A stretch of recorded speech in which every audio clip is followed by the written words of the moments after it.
Okay, today I want to talk about a whole genre of content, the influencer advice genre.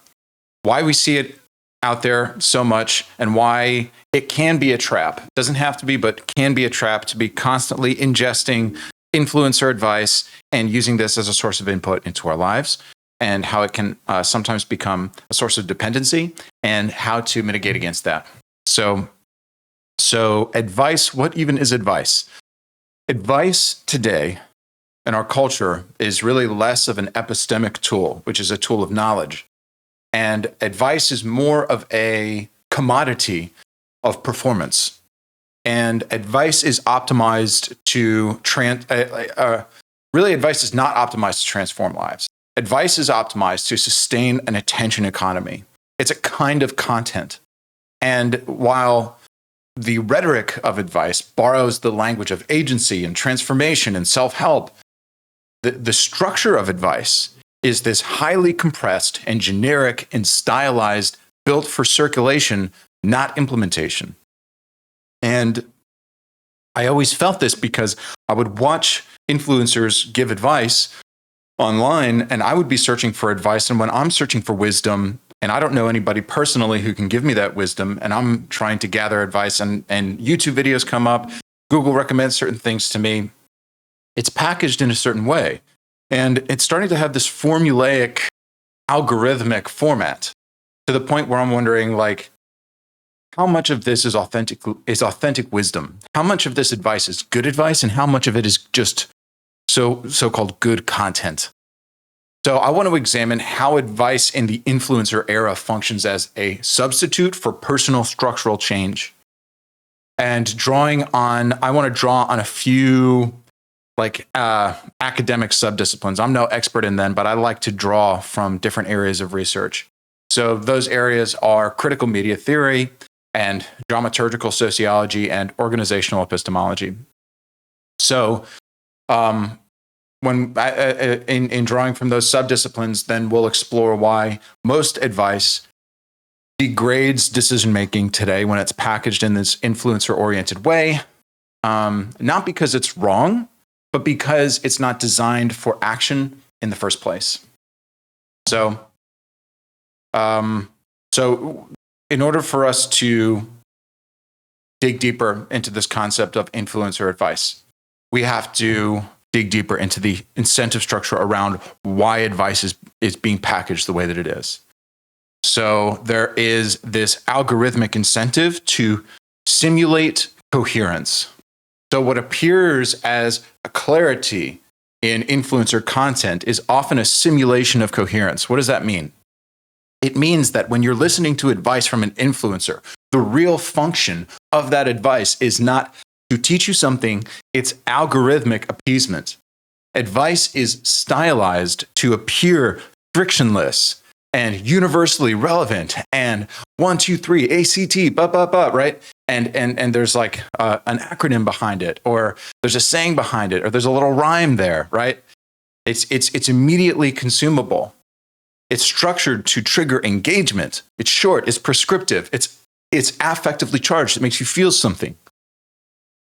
So I want to dig deeply into this concept, this incentive structure, this algorithmic incentive to simulate coherence without offering the substance of a coherent framework. So it's a great book by Shoshana Zuboff. It's called The Age of Surveillance Capitalism, came out in 2019.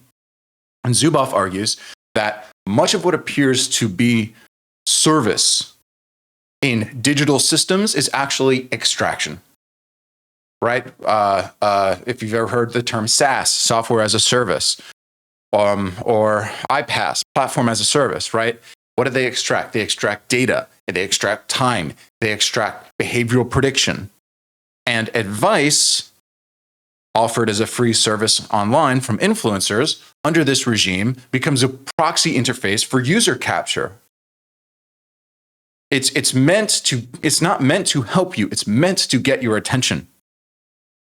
So the spreadability of the advice matters more than its specificity or relevance or utility or even accuracy.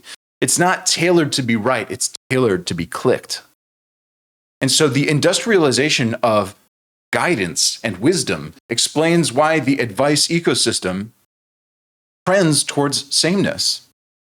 So stylized thumbnails and these like bold font imperatives and like vaguely scientific justification and the moral undertones of hustle, like 1 in 3 women say that blah, blah, blah. Therefore, you should. It's like the more viral the format, the more it rewards the creator for packaging insight that way, for packaging it into this motivational fragments rather than integrative systems that are actually measured by utility, by how much does this actually work.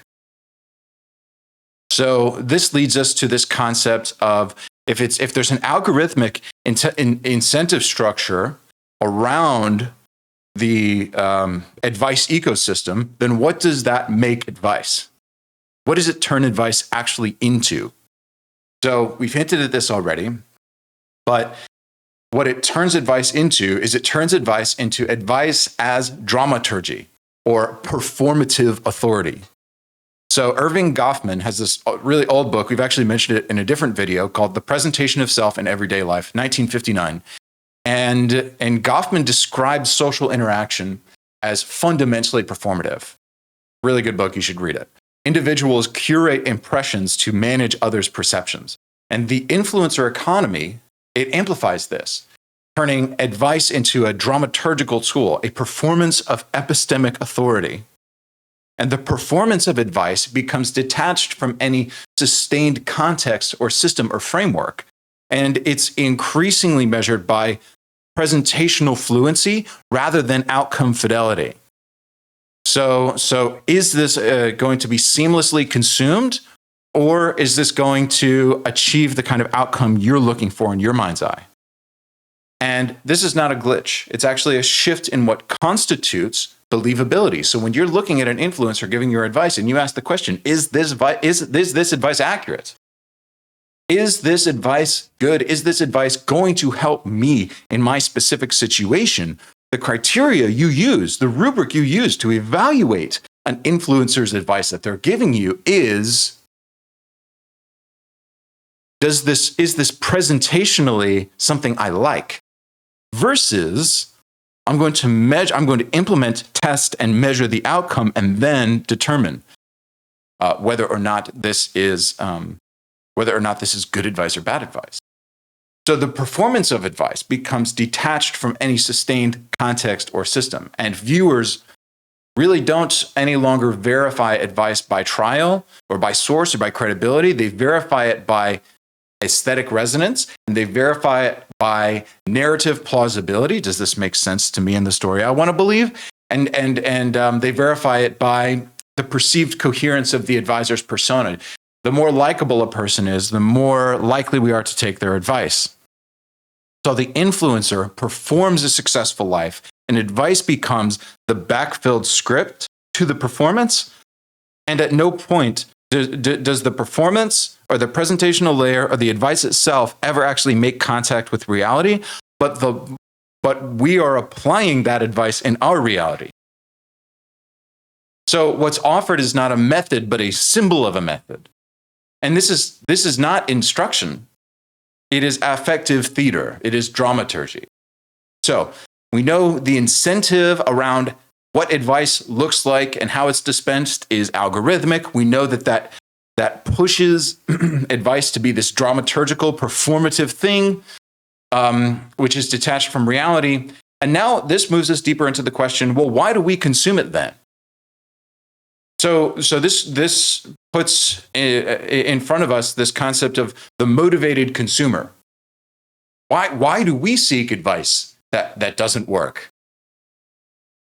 And the failure of advice to produce change is often attributed to a lack of discipline or a lack of willpower. But this overlooks the deeper psychological function of advice consumption, which is identity reinforcement. So Dan Sperber and Hugo Mercier, and their book, The Enigma of Reason, 2017, interesting book, they propose that reasoning evolved primarily for argumentation and social justification, not for truth-seeking. So we use reason to defend decisions, not to discover them. And under this view, people seek advice not to transform their behavior, but to secure identity alignment, to feel that their current aspirations have external validation. And advice in this context means that advice is often metabolized not as instruction, but as self-affirmation, and it helps maintain narrative continuity. This explains why advice that is vague and aesthetized and impossible to implement continues to thrive, because its function, the function of influencer advice, is not to work. It's to belong to a desirable story. And if it achieves making you feel that way, then it's successful not as advice, but as advice content. And that distinction between advice and advice content is very important to make. One is pedagogy, one is education, the other is media, the other is entertainment. So, what criteria can we use practically to evaluate whether advice is useful? So, there are a couple things we can do, a couple criteria, a couple categories we can use to evaluate if advice is useful to kind of distinguish the signal from the noise, right? So, first, when you're listening to influencer content, you can ask the question, is there contextual fit? Contextual fit. Does this apply within the specific constraints of my environment and my tools and my obligations and my personality? Is there a contextual fit between what they're saying and what I'm saying? On an environment level, on a tooling level, on a personality level. Contextual fit. Number two, the operational demands. Is the behavioral requirement they're outlining clearly defined, and does it contain within it resources to be sustained? Or is it grandiose and vague and devoid of method? So, contextual fit, operational demands, and third, systemic coherence. Is the advice situated within a broader framework of thought that can be recursively engaged and adapted? So, advice that fails these criteria, contextual fit, operational demands, systemic coherence, advice that fails this criteria, again, is not necessarily wrong, but what you want is advice that's falsifiable. The best advice packaging is falsifiable. I mean, can I disprove it? It's structurally non-participatory, like what we have is structurally non-participatory in influencer advice. It asks the viewer to spectate rather than to construct a life around this advice, right? So this brings us to basically this evaluation of what advice is in our society today. And it's that advice has essentially become a ritual rather than a roadmap. What we're looking for when we're looking for advice is a roadmap. We want to bridge the gap from where we are to where we want to be. We feel there is a gap between our level of competence and knowledge and skill and the goal that we have. And advice is sought as a roadmap between the known and the unknown. And many consume advice not to implement it, but to rehearse readiness. So in this sense, advice becomes a ritualized behavior. Advice itself becomes a proxy for action itself. Advice becomes a symbol of aspiration, a momentary reprieve from decision fatigue. So Peter Sloterdijk, in his book, You Must Change Your Life, 2009, frames modernity as a battleground of anthropotechnics. And anthropotechnics are deliberate self-design practices in the absence of inherited forms. So advice culture really reflects this vacuum. It offers something that is not tradition. It offers fragments. And this is not initiation, but a signal. And the ritual of advice consumption, of scrolling through advice consumption, soothes the anxiety of untethered selfhood and inaction while postponing actual structural commitment and engagement with life. And the result is a recursive paralysis and anxiety that you seek advice to feel sovereign in your life, but the mode of consumption itself erodes that sovereignty. And the self becomes more informed, but less constituted and less engaged. So to wrap everything up, we have to answer the question, how do we achieve epistemic sovereignty in a performative culture. How do we achieve the muscle memory, a sense of real mind-body connection between what we know and how we act? How do we achieve a real connection between those two things that's active and alive through our actions in a culture that rewards performance and really does not care how that translates to real life, or even if it translates to real life? Well, the crisis in advice is not motivational. It is architectural. Advice in its current form is structured to perform insight, not to deliver insight. Advice functions primarily as a digital interface of symbolic reassurance. And unless you consciously resist this form, you become something less than the agent in your own life. You become a spectator of your own life. And you become even less than that. You become merely a spectator of someone else's life. And the remedy is not to abandon advice or to even stop seeking advice online. I don't do that. Definitely don't stop seeking advice. But what you want to do is you want to change the posture with which you receive your advice. So you want to reassert interpretive authorship.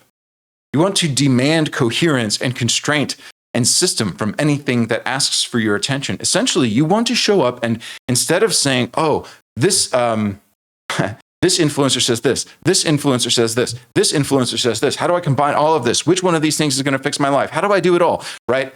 Instead of that, you take a critical posture towards all advice, and you operate with an awareness of your inventory of time and your inventory of energy and your specific goals and things that spark you to make you feel alive. And you critically investigate, okay, how can this content be translated? How can I translate it? How can I exercise interpretive authority to metabolize this information so that I can use it for myself, so that I can fit it and I can inject it into my own system in a way that makes sense to me? And the truth is, most people do not have a sense of their time inventory, do not have a sense of their inventory, do not even have a sense of what makes them alive, because most of their time and energy is not spent doing things that make them alive. So the advice is just how to be more efficient and effective at doing things I hate. How to be better at living a life I hate. And beneath the implementation of a lot of advice is a life that you don't like. And so advice has to be fit into and injected into an entire structure, an entire system that fundamentally, subconsciously wants to reject it. So you also have to do an advice triage. You may be listening to a piece of influencer advice about how to be more productive at work, but fundamentally you want to leave your job.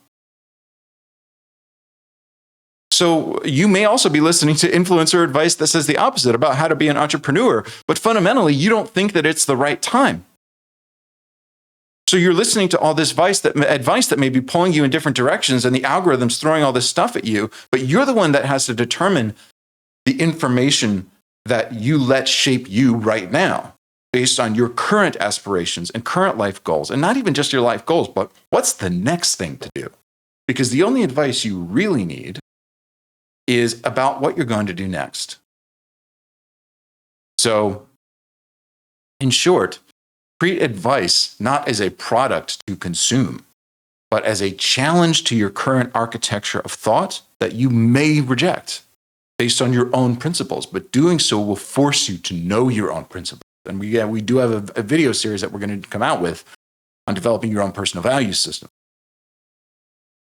But anything less than treating advice as a challenge to your own architecture of thought that you critically engage, anything less is not advice. It is advice content, not counsel.